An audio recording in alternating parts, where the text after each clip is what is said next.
Now the exercise are given, textbook exercise. Kindly take your pencil and write the space provided. Answers அங்கே எழுதணும். Complete the sentence given below, choosing the right connectors given in brackets ன்னு சொல்லியிருக்காங்க. Call me days you need money அப்படின்றதில் இதில் எந்த conjunction நமக்கு use ஆகும்? Call me in case you need money. அப்போ நம்ம சொல்லி பார்க்கணும். இது கால் மீ அப்படின்றது இன்கேஸ், ஒரு வேலை அப்படின்றத நம்ம பார்த்துருக்கோம் இல்லையா? ரைட். இப்போ இன்கேஸ் அப்படின்றது தான் answer. Call me in case you need money. Call me in case உனக்கு பணம் தேவைப்படுதுன்னா என்னை கூப்பிடு அப்படின்னு சொல்கிறோம். I forgot that I had to meet the principal. I forgot நான் மறந்துட்டேன். எதை? விச் தட் அப்படின்றத யூஸ் பண்ணேன். எதை மறந்துட்டோம் அப்படின்னாலே வி ஃபர்காட் சம்திங் தான். அப்போ விச்ன்றது தட் அப்படின்ற கன்ஜெக்ஷன் தான் யூஸ் பண்ணுறோம். அப்புறம் that is the answer. I forgot that I had to meet the principal. Days he is 90 years old is in the pink of health. Pink of ஹெல்த்னா extremely health, ரொம்ப தேக ஆரோக்கியத்தில் இருக்குன்னு சொல்லுவோம். Right. He is 90 years old. 90 years old இருக்கக்கூடியவங்க ஒரு தேக ஆரோக்கியத்தில் எப்படி இருப்பாங்க அப்படின்னா என்னது? இது கண்டிஷ்னல். என்ன யூஸ் பண்ணணுன்னா எந்த கன்ஜெக்ஷன்ஸ்னால் தோ. அதாவது தோ அப்படின்றது இருந்த போதிலும்னு சொல்கிறோம். அப்போ தோ இஸ் 90 years old அப்படின்னு சொல்லி பார்த்தா மீனிங் கரெக்டாக வருமா? அப்போ எப்படி 90 வயசு ஆயும் 90 வயசில் இருந்தும், அப்போ இருந்தும் அப்படின்றது அந்த இடத்துல மீனிங். அப்போ though is 90 years old is இந்த பிங்க் ஆப்பிள். 90 வயசு இருந்தும் நல்ல தேக ஆரோக்கியத்தோடு இருக்கிறார் பாரு இந்த தாத்தா அப்படின்னு சொல்கிறோம் இல்லையா? அதுதான் meaning. It is raining take an umbrella. இது மழையாக இருக்குது. Take an umbrella days you will get ட்ரென்ச்டு. நீ எடுத்துகிட்டு போகாட்டி ஆர்எல்ஸ் நீ நனைஞ்சிருவ அப்படின்னு சொல்கிறது தான். இப்போ சொல்லி பாருங்கள். இட் இஸ் ரெய்னிங் மழையாக இருக்குது, கொடை எடுத்துகிட்டு போ, இல்லாட்டி நீ மறந்துடுவ. அப்போ அந்த இல்லாட்டி அப்படின்றது தான் இந்த ஆர்எல்ஸ் அப்படின்றது. Or else you will get drenched. Okay. They faced many hardships. Dash they are always cheerful. They faced many hardships-னா கஷ்டங்கள், நிறைய கஷ்டங்களை அவங்க சந்தித்தாங்க. nevertheless இருந்த போதிலும் they are always cheerful. பாருங்கள். அப்போ ரெண்டு, ஒன்று பாசிட்டிவ், they faced many hardships-ன்றது ஒரு நெகட்டிவ், they are always cheerful-ன்றது பாசிட்டிவ். அப்போ ஒரு நெகட்டிவ் ஒரு பாசிட்டிவ் வரும்போது நம்ம யூஸ் பண்ணக்கூடிய கன்ஜங்ஷன் nevertheless அப்படின்றத யூஸ் பண்ணிக்கலாம். சரியா? Right. they faced many hardships இருந்த போதிலும் அவங்க எப்படி இருக்கிறாங்க? ரொம்ப சந்தோஷமாக சியர்ஃபுல்லாக இருக்கிறாங்க. அப்போ although nevertheless otherwise-ல what is the answer? nevertheless is the answer. B. Fill in the blanks with the connectors that goes with the underlined words. Right. எந்த connectors நமக்கு இங்கே யூஸ் ஆகும் அப்படின்றத நம்ம ஃபில் பண்ணோம். Both the minister dash the officers visited the affected areas. பாதிக்கப்பட்ட மழை வெள்ளத்தால் பாதிக்கப்பட்ட இடங்களை போத். அப்போ போத் மினிஸ்டர். அப்போ இது வந்து என்ன பண்ணியிருக்காங்க அப்படின்னா காரிலேட்டிவ் கன்ஜங்ஷன் இந்த இடத்துல யூஸ் பண்ண சொல்கிறாங்க. அப்போ போத்துன்னு வந்தாலே முன்னாடி என்னென்னா போத் அண்டுன்றது ஒரு பேரிங் கன்ஜங்ஷன் நம்ம படித்தோமா? Minister and officers. அப்போ both and is the answer. And both and the officers visited the affected areas. Jaya teachers not only. Jaya teachers not only English மட்டும் இல்லாமல் நாட் ஒன்லின்னு வந்தால் என்ன யூஸ் பண்ணணுன்னு சொல்லியிருக்கோம்? நாட் ஒன்லி பட் ஆல்சோ அப்படின்றது ஒன்றா வரும்ன்றது சொல்லியிருக்கோம். Not only but also is we have to use. அப்போ ஜெயா இங்கிலீஷ் மட்டும் டீச் பண்ணுறது இல்லாமல் சயின்ஸும் டீச் பண்ணுறாங்கன்னு தான் சொல்கிறாங்க. எய்தர் ரகு. இப்போ நம்ம சொன்னோம் நெய்தர் நார் வந்து ரெண்டுமே நெகட்டிவ். எய்தர் ஆர் அப்படின்றது பாசிட்டிவ். இதுவும் நெகட்டிவ்னு சொல்லியிருப்பேன். இல்லை, இது பாசிட்டிவ். அப்போ எய்தர் ரகு ஒன்று, எய்தர் ரகு ஒன்று, ரகு. அப்போ எய்தர்னால் கண்டிப்பாக இந்த இடத்துல என்ன வரணும், ஆர் தான் வரணும் conjunction. Either Raghu or Bala will have to buy vegetables from the market. அவங்க 2 பேரில் யாராவது ஒருத்தர் வெஜிடபிள்ஸ் வாங்கிட்டு வருவாங்க அல்லது வாங்க வேண்டியது இருக்கும் அப்படின்றது தான் மீனிங். நோ சூனர் அப்படின்னு வந்தாலே என்ன வரணும், தேன். பாருங்கள் கரெக்டாக நோ சூனர் வந்தால் தேன் அப்படின்னு மைண்டில் வந்துடணும். No sooner did I enter the house it started drizzling. வீட்டுக்குள்ளே போனதும் மழை ஸ்டார்ட் ஆகிடுச்சு, தூறல் வந்துருச்சு அப்படின்னு சொல்கிறோம். அப்போ நோ சூனர் அப்படின்னு வந்தால் the next days or the conjunction should come than. That is the answer.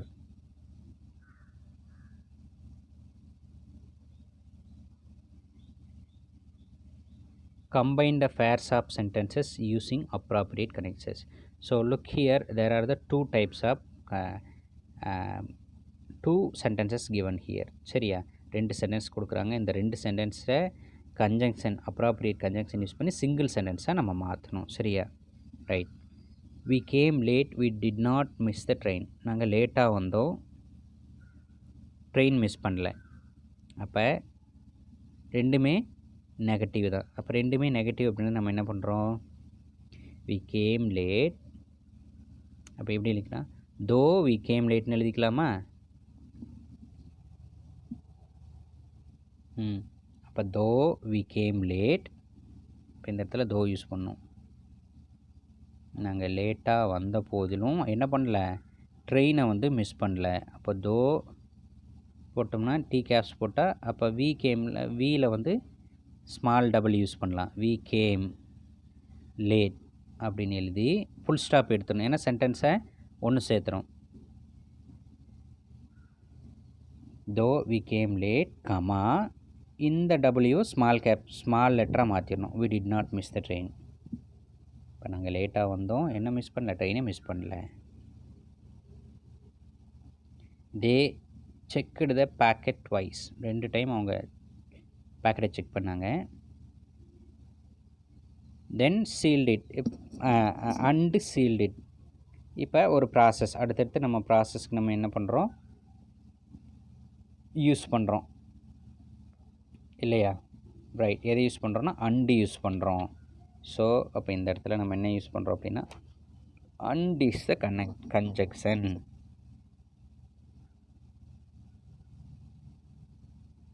they checked the packet twice and then they sealed it. அப்போ இந்த புல் ஸ்டாப்பை எடுத்துகிட்டு கமா யூஸ் பண்ணி அண்டு இந்த இடத்துல கொடுக்கணும். தென்னில் டி வந்து ஸ்மால் கேப்ஸாக போட்டுடணும். தென் they sealed it. Third one, Sita saw a snake, at once he ran away. பாம்பை பார்த்ததும் அடுத்தது என்னது, அண்டு. அதோடைய ரெஃப்ளெக்ஷன் என்ன இருக்கும், அண்டாக தான் இருக்கும். அப்போ Sita saw a snake and at once she ran away. பாம்பை பார்த்ததும் அதுக்கப்புறம் அதோட ரெஃப்ளெக்ஷன் கண்டினியூட்டிக்கு நம்ம அண்டு தான் யூஸ் பண்ணுவோம்.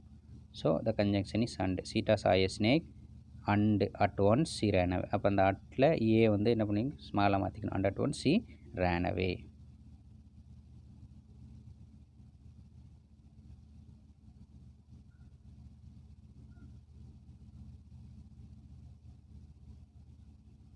Fourth one, Robert completed the project, he submitted to the teacher.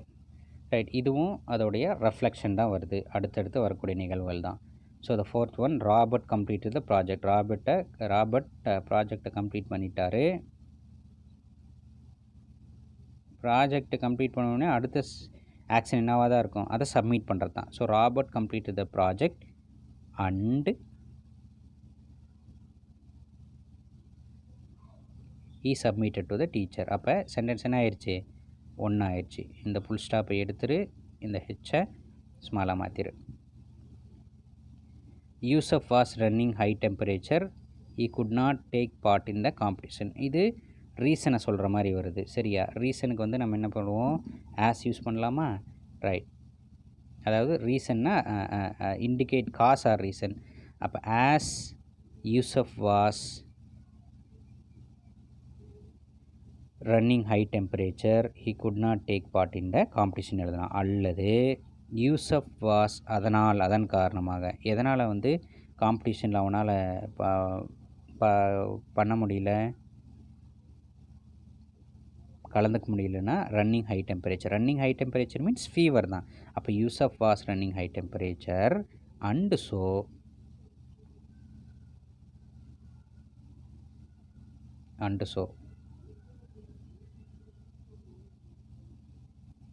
he could not take part in the competition. அப்போ இது compound sentence. ரெண்டு மெயின் கிளாஸுக்கு இடையில கன்ஜங்ஷன் யூஸ் பண்ணால் அது காம்பவுண்ட் சென்டென்ஸ். சென்டென்ஸோடைய ஃபஸ்ட்லேயே யூஸ் பண்ணால் அது என்ன சென்டென்ஸு? Simple sentence. இன்னொரு ஆஸ்பெக்டில் சென்டென்ஸோட ஃபஸ்ட்லேயே கன்ஜங்ஷன் யூஸ் பண்ணால் அது காம்ப்ளெக்ஸ் சென்டென்ஸ். அப்போ சென்டென்ஸோட பிகினிங்கில் யூஸ் பண்ணக்கூடியது கன்ஜங்ஷன் எங்கெங்கே யூஸ் பண்ணோம்னா சிம்பிள், காம்ப்ளெக்ஸுக்கு பிகினிங் யூஸ் பண்ணுவோம். காம்பவுண்டுக்கு பிட்வீன் 2 டைப்ஸ் ஆஃப் சென்டென்சஸில் நம்ம கன்ஜங்ஷன்ஸ் யூஸ் பண்ணுவோம். ஓகே,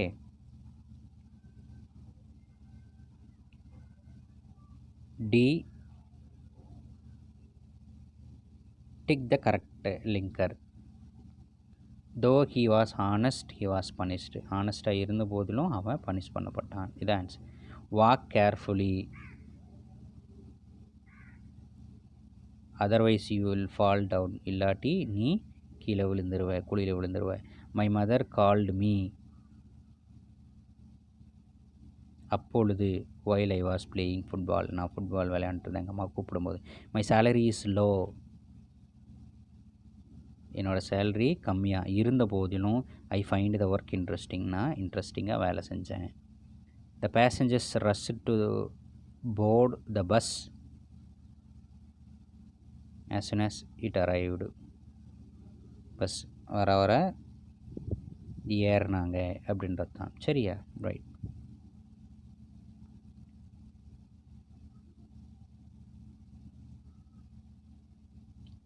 சப்ளை சூட்டபிள் லிங்கர்ஸ் கொடுத்துருக்கான்.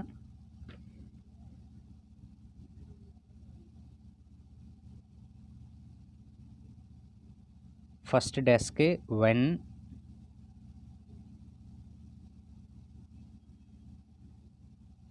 Second dash for, third one were and,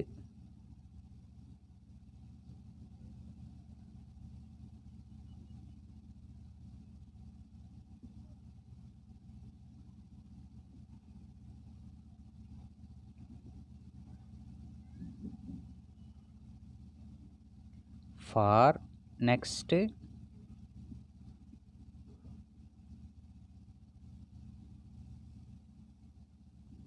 were and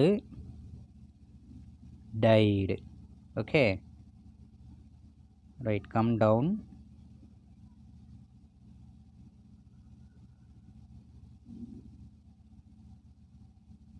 Second exercise, when and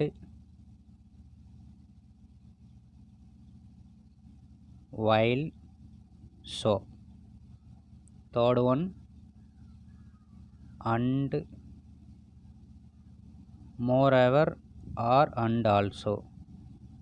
Next where, next and, next but, next who, next after. இது எல்லாமே நீங்கள் text புக்கில் fill பண்ணுங்கள்.